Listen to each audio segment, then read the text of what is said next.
Do you remember me telling you a few days ago about the time I ran away from home? When my dad picked me up that day after I had run away from home, it was the longest return back to the house, even though I was only 2 houses away from home. I thought I knew what awaited me.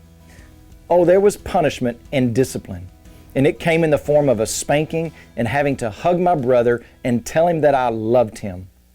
But what else awaited me was the restoration, the security, and the peace of family that I still enjoy to this day. When you live in the bitterness of grief, we tend to run away.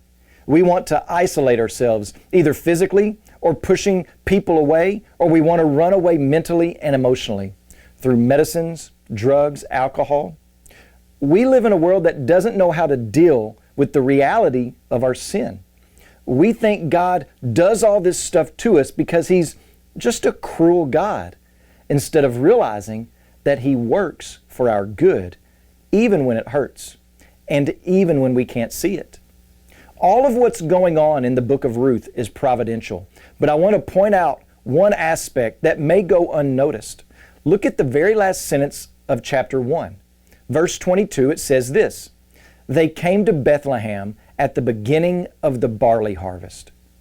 Naomi had no idea that extreme measures of grace and mercy and faithfulness were just around the corner with the beginning of barley season.